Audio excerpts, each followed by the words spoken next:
আপনি কি জানেন প্রত্যেক বছর হাজার হাজার লাখ লাখ নিট অ্যাসপিরেন্ট তাদের নিজের জীবন যুদ্ধে হেরে যায় শুধুমাত্র পড়াশোনা করানো নয়, একটা ভুল সিদ্ধান্তের জন্য, তার পরিবারে একটা ভুল সিদ্ধান্তের জন্য, তার নিজের একটা ভুল সিদ্ধান্তের জন্য।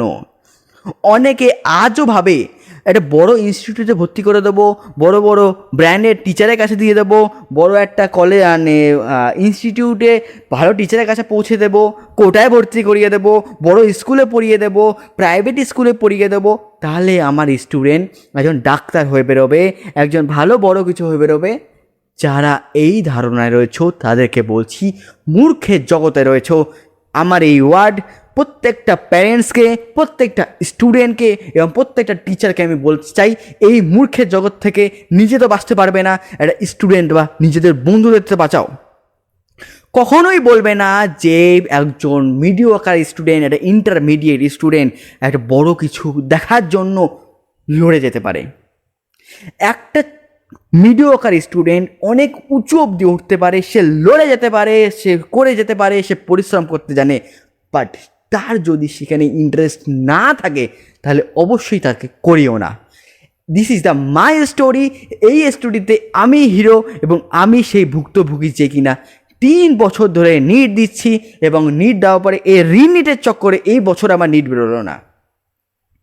ডেফিনেটলি আমার মতো প্রত্যেক অনেক অনেক স্টুডেন্ট আছে যারা কিনা এই সমস্যা ভুক্তভোগী হচ্ছে এবং হয়েছে এবং হতে থাকবে। একজন স্টুডেন্টই জানে যে এর দুঃখ কতটা। একজন ড্রপারই বলতে পারে এর থেকে বেরোনোর উপায় কিছুই নেই। আজকে যেই সব স্টুডেন্টরা মারা গেছে, 20-21 জন ছেলেমেয়ে, ছোটো ছোটো ছেলেমেয়ে যারা মারা গেছে, যাদের অতীত ভুলতে পারেনি বলে সে মারা গেছে, ভবিষ্যৎ তার অতিরিক্ত উজ্জ্বল না বলে সে মারা গেছে, সরি একটু ভুল হয়ে যাচ্ছে, তাদেরকে বলতে চাইছি তারা তো এইটুকুনি ওভারকাম করতে পারেনি, তারা কলেজে গিয়ে কী করতো। আজকে যারা কিনা মিডিওকার স্টুডেন্ট, যারা কিনা বেশি ভালো পড়াশোনা জানো না, বেশি পড়াশোনা করতে পারো না, মুখস্থ করতে পারো না, তাদেরকে বলে রাখছি চোখ কান বন্ধ করে নিজে প্যারেন্টসের কাছে যাও, প্যারেন্টসকে বলো আমি পারবো না, আমাকে ছেড়ে দাও, আমাকে আমার মতো কাজ করতে দাও। আমার যেমন প্রথম থেকে টার্গেট ছিল যে আমি চাকরি করব না, অন্যকে চাকরি দেব এবং নিজের কিছু করব, নিজের ব্র্যান্ড লঞ্চ করব, সেই ফোকাসে কিন্তু আমি আজও আছি, আজও লড়ে যাচ্ছি। একজনের ওপর ভরসা আছে নিজের প্রতি, আর ওপরে আছে ভগবান তার প্রতি। তুমি যে ধর্মে হও না কেন সেই ধর্মের ভগবানকে অবশ্যই স্মরণ করো, বিকজ একমাত্র তিনিই পারেন তোমাকে বাঁচাতে, তোমাকে উঠে দাঁড়াতে। অন্য কারোর কোনো বাবার ক্ষমতা নেই যে তোমাকে উঠে দাঁড় করানোর। আমি নিজেকে ভেঙেছি, গড়েছি, আবার ভেঙেছি, আবার গড়েছি। একটা পেপার যখন সিধা হয় না সেটাকে দুমড়ে মুচড়ে সিধা করো, সেই পেপারটা কিন্তু সিধা হয়ে যাবে। সুতরাং সেরকমই যদি তোমার মনে হয় যে তুমি আজকে ভেঙে পড়েছো, নিজেকে দোমড়াও, মোচড়াও, ভেঙে পড়ো, আবার উঠে দাঁড়াও। বলছি this is a my story, যেখানে আমি একজন ভুক্তভোগী। আমি 3 বছর নিট দিয়ে আমি আমার লাইফকে ধ্বংস করার থেকে বাঁচাতে পারিনি বলে আমি আজকের এই ভিডিও বানাচ্ছি তোমাদের সামনে। আমি আজকের ভিডিওতে ফ্রাস্ট্রেট হয়ে বানাচ্ছি বিকজ এই নিট আমার জীবনকে ধ্বংস করে দিয়েছে এবং আমারই মতন লাখ লাখ স্টুডেন্টের জীবন ধ্বংস করেছে, ধ্বংস করে যাচ্ছে, ধ্বংস করতে থাকবে যতদিন না মানুষ শুধরাচ্ছে। আমাদের মতো স্টুডেন্ট যারা কিনা মিডিয়াম, যারা কিনা ইন্টারমিডিয়েট স্টুডেন্ট, যারা কিনা অত ভালো পড়াশোনা করি না আমরা, বা পড়াশোনা পারি না, বা মুখস্থ বিদ্যা নেই, তাদের জন্য এই নিট যে কতটা বড় অভিশাপ সেটা একজন নিট অ্যাসপিরেন্টস, একজন ড্রপারই বুঝতে পারবে। একজন ড্রপারই জানে এর কতটা কষ্ট, তার বাড়িতে তার কীরকম মূল্য একটা নিট অ্যাসপিরেন্টসে বলতে পারবে। একটা নিট অ্যাসপিরেন্টস যে কতগুলো সমস্যার মধ্যে দিয়ে যায় এবং কত রাত যে না ঘুমিয়ে যায় এবং কত রাত যে তার খারাপ স্বপ্ন যায়, সেটা একজন নিট অ্যাসপিরেন্টসে বুঝতে পারে, কখনো তার প্যারেন্টস বুঝতে পারবে না। প্যারেন্টসরা টাকা ঢালে এবং শেষে ভাবে যে টাকা দিয়েছি মানে সব কিছু হয়ে গেছে, কিন্তু ব্যাপারটা এমনটা আজকের দিনে নয়। অনেকে এমন ভাবে যে একবার ডাক্তার হয়ে যাই, একবার নিট হয়ে যাবে, ডাক্তার হয়ে যাও, ব্যাস তোর টাকায় টাকা। তোমরা মূর্খের জগতে রয়েছো।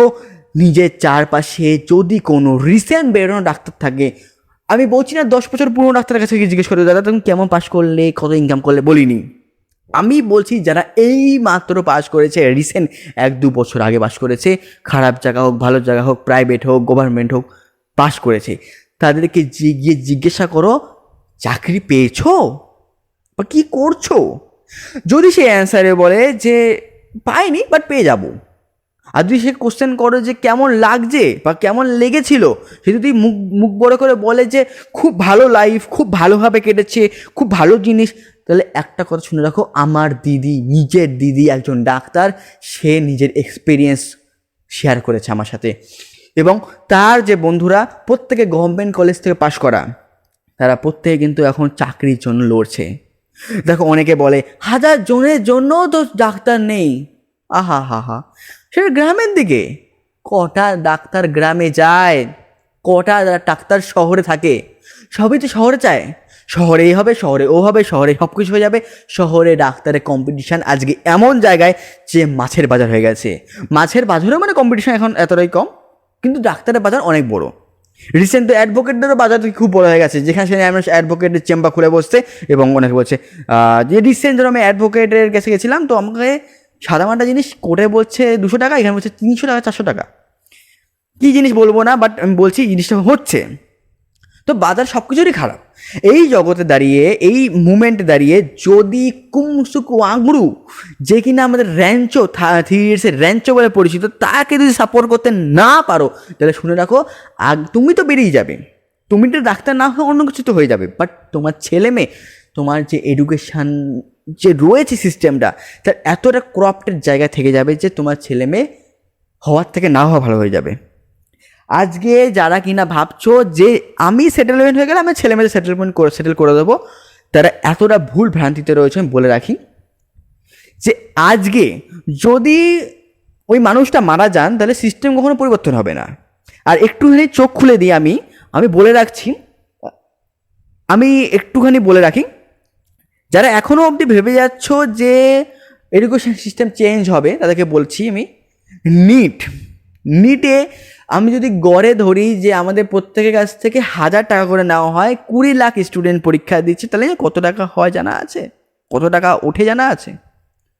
আমি বললাম জাস্ট 1000 টাকা, অনেকে তো 1500 টাকা ফিস, 1500, 1700, 1800 এবং 2000 ফিস জেনারেলদের বলছি।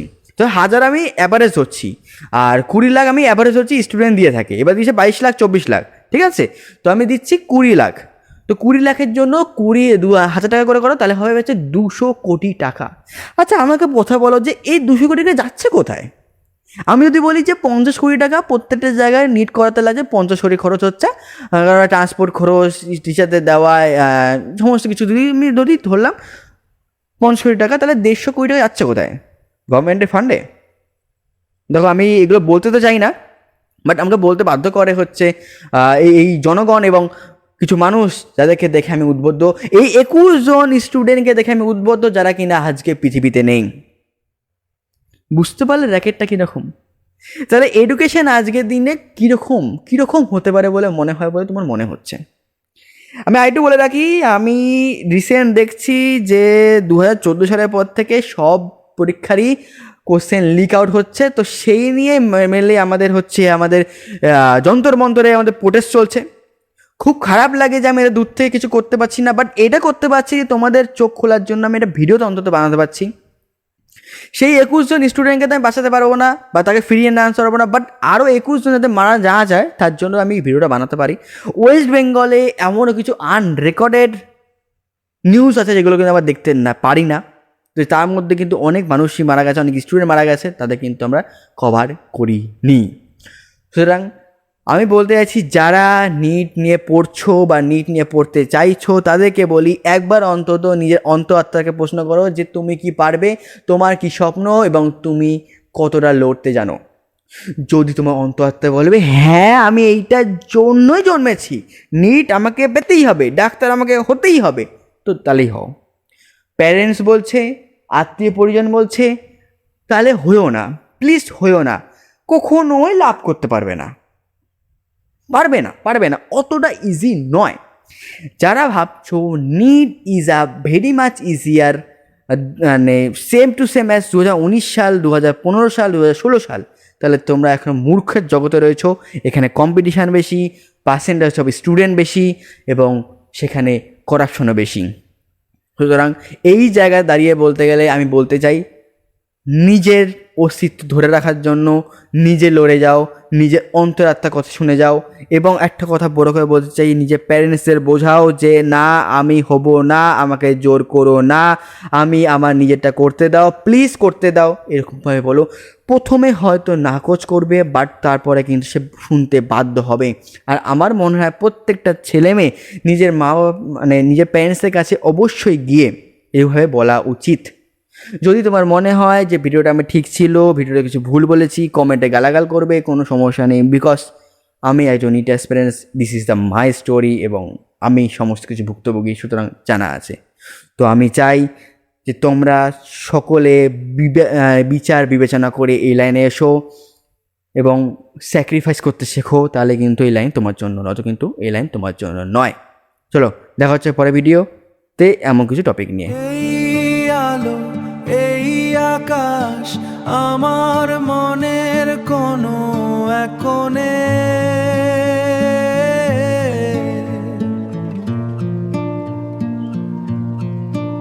একা পথ ছোলা শান্তি খুঁজি এই নিরালায়,